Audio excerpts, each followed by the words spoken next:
장애인 문화복지신문 제510호 제16면 기사입니다. 보건복지부 2025년 최중증 발달장애인 통합돌봄 서비스 만족도 조사 결과 발표. 보건복지부 장관 정은경은 2025년 최중증 발달장애인 통합돌봄 서비스 만족도 조사 결과를 발표하고 2026년도 예산 지원 확대 계획을 밝혔다.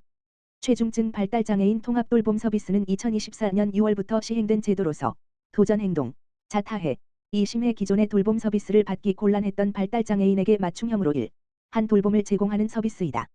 이번 만족도 조사는 최중증 발달장애인 통합돌봄 서비스의 이용자 648명과 보호자 530명의 경험을 바탕으로 서비스의 품질관리 및 향후 운영에 대한 개선안을 도출하기 위해 실시되었다.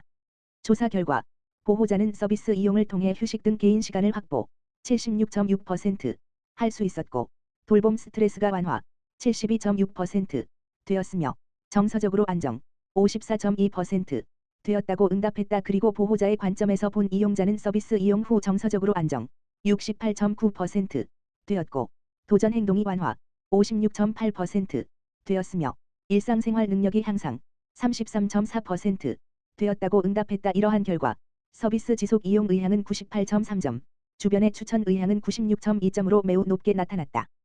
또한 서비스 이용 시 가장 만족도가 높았던 프로그램으로는 여가 활동을, 가장 확대되었으면 하는 프로그램으로는 정서 행동 안정 지원을 꼽았으며 서비스 개선 사항으로는 맞춤형 프로그램 강화, 이용시간 인원 확대, 돌봄 인력 충원 등의 의견이 주요하게 제시되었다. 이러한 현장의 목소리를 고려하여 더욱 내실 있는 서비스 지원을 위해 금년부터 주간 그룹형 서비스 단가를 31,086원, 플러스 6,156원, 25년 본 예산 대비로 높이고 종사자들에게 지급하는 전문수당은 월 20만원, 플러스 15만원으로 인상하였다. 최중증 발달장애인 통합돌봄 서비스는 주소지 내 행정복지센터에서 신청할 수 있다. 보다 자세한 내용은 지자체 행정복지센터와 시도별 지역발달장애인 지원센터를 통해 문의할 수 있다. 이번 조사 결과 보고서는 1월 말부터 중앙장애아동발달장애인 지원센터 홈페이지 http://www.proso.or.kr에서 확인할 수 있으며 지자체 지역발달장애인 지원센터 제공기관 등과 공유하여 서비스 운영 참고자료로 활용할 계획이다.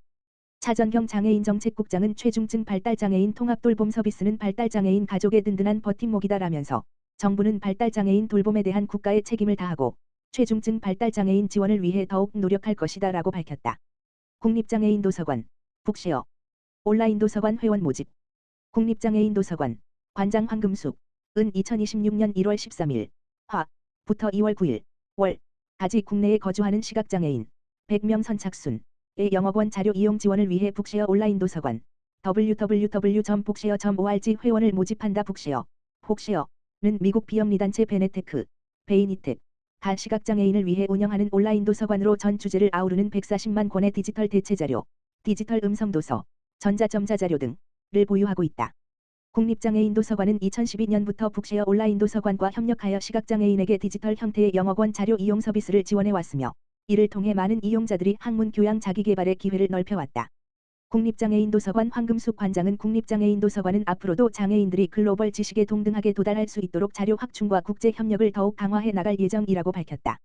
신청을 원하는 시각장애인은 국립장애인 도서관 누리집 www.nld.co.kr 이용 소개 도서관 소식 공지사항 에서 관련 서류를 내려받아 작성한 후 전자우편 또는 팩스로 제출하면 된다. 보다 자세한 사항은 국립장애인 도서관 누리집 또는 장애인 상담 전화, 지역번호 02-590-6264로 문의하면 안내받을 수 있다. 시각장애인 음향신호기, 보행시간 알려주는 맞춤 안내 도입된다. 경찰청장 직무대행 유재성, 과 한국도로교통공단, 이사장 김희중, 시각장애인의 안전한 통행을 위해 음향신호기 기능 개선 시범운영 결과와 시각장애인 의견을 반영해 맞춤 안내 기능을 포함한 표준규격 개정안을 마련했다고 밝혔다. 개정안에는 보행 대기와 횡단 가능 시간, 보행 잔여 시간, 숫자 음성 안내 기능 반경 5m 내외에서만 버튼 위치를 알리는 기능 야간 음량을 낮춰 소음을 줄이는 내용 왕복 6차로 이상 도로에서 건너편에서도 안내음을 인지할 수 있도록 마주보는 스피커, 대형 스피커, 추가 설치를 권고하는 내용이 포함됐다. 시범운영은 2024년 정부 서울청 사별관 사거리와 경복궁역 일대 왕복 9차로 구간 등에서 개선형 음향신호기를 설치해 진행했다. 공단은 한국시각장애인연합회와 협력해 시각장애인이 직접 현장 평가에 참여하도록 했으며 개선된 장치를 체험한 의견과 함께 약 400명의 의견을 수렴했다.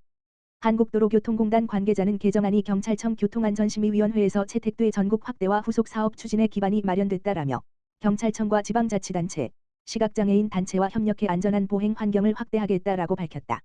부천시 2026년 제13회 평생학습 사업 설명회 개최. 부천시는 지난 8일 원밋기청 진달래홀에서 2026년 제13회 평생학습 사업 설명회를 열었다. 이번 설명회는 2026년 평생학습 사업 추진 방향을 공유하고 지역 평생교육기관이 함께 참여하는 협력 중심 행사로 마련됐다. 설명회는 단순한 사업 안내를 넘어 지역 평생교육기관이 직접 참여해 각 기관의 주요 사업을 소개하고 협력 가능한 기관과 인적 자원을 현장에서 발굴 연결하는 방식으로 진행됐다. 시는 이번 설명회를 통해 올해 평생학습 사업 방향을 명확히 전달하는 동시에 기관 간 협력을 강화하고 공동 추진 가능한 과제를 발굴함으로써 평생교육 사업의 확장 기반을 현장에서 공유했다. 특히 다양한 학습 주체가 한자리에 모여 직접 소통하며 협력 대상을 발굴할 수 있도록 구성해 기존 설명회와는 다른 방식으로 운영됐다. 이날 행사에서는 평생학습 활성화에 기여한 기관에 대한 유공 표창도 함께 진행됐다. 평생교육 추진 유공 부문에서는 가톨릭대학교 평생교육원이 단체 부문 경기도지사 표창을 받으며 지역사회와 연계한 체계적인 평생교육 운영이 높은 평가를 받았다. 평생학습마을 사업 추진 유공 부문에서는 세사람 평생학습마을이 경기도지사 표창으로 선정됐다. 주민 주도의 학습 공동체 운영과 지역 밀착형 평생학습 확산에 기여한 점이 주요 선정 배경으로 작용했다. 김영애 부천시 평생교육국장은 이번 설명회는 기관 간 협력 대상을 찾는 데 초점을 맞춘 자리라며 앞으로도 지역 학습자원과 기관을 연계해 체감도 높은 평생학습 환경을 만들겠다고 말했다. 시는 이번 프로그램을 계기로 기관 간 자원과 역량을 공유하고 공동사업으로 연계할 수 있는 협력 기반을 확대해 나갈 계획이다. 2026년 평생학습에 관한 자세한 문의는 부천시 평생학습센터 누리집 또는 부천시 평생교육과 지역번호 032-625-4062로 하면 된다. 구리시 2026년 한차 지역사회 서비스 투자사업 이용자 모집.